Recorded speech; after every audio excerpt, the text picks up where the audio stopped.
Chapter 6, Episode 2, This is my story. Sweldo ko na natira sa akin ay sa amo ko na lang pinahahawakan. Para sa aking pag-iipon, pag nasa akin baka magasto ko pa. Paunti-unti ko na ring binibili mga gamit ko para sa school. At para school uniform ko, pinag-iipunan ko rin. Ilang buwan na lang enrollment na. Pinagpaalam ko rin sa amo ko kaagad na mag-aral ako ulit sa sunod na pasukan. Kaya hindi ako pwedeng magtagal sa kanila magtrabaho. Pumayag naman sila bago ako nag-uumpisa maging tindera nila. Kailangan ko lang talaga magtrabaho para may pang-enroll ako. Taong 1983, nag-14 years old na ako.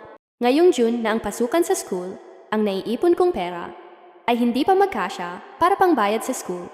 Lagi kasing mababawasan pag nanghingi si mama ko ng pera sa akin.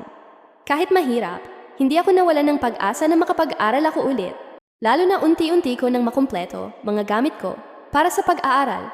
Masaya akong naghihitay na umpisahan na ang enrollment. Handang-handa na ako at sobrang excited na makapag-aral ulit. Sabi ng amo ko, malapit na daw magbukas ulit ang klase at yung naipon ko raw ay konti pa lang. Alam kasi nila kung magkano ang pera na naipon ko kasi nasa kanila ko pinahahawakan. Para hindi ko magalaw ang pera, sabi pa niya, kung hindi raw ako matuloy sa pangarap kong mag-aral ulit, pwede naman na magpatuloy ako magtrabaho sa kanila. Mahirap daw maghanap ng tindera na mapagkatiwalaan. Sabi ko, pipilitin ko pong mag-aral, kahit mahirap. Sabi naman ng amo ko, paano yan kulang yung ipon mo? Hindi naman ako nahihiyang sabihin sa kanya, sa kanilang mag-asawa, na kung pwede. Sabi ko, baka pwede niyo akong tulungan, pautangin niyo ako ng pera pang kapital ko, magpagawa ako kay Papa ng maliit na tinda-tindahan sa bahay namin. Para kumikita din ako kahit nasa bahay at nag-aaral. Pangdagdag sa gastusin. At pinahiram naman ako ng pera. Basta siguraduhin ko lang daw na mabayaran ko.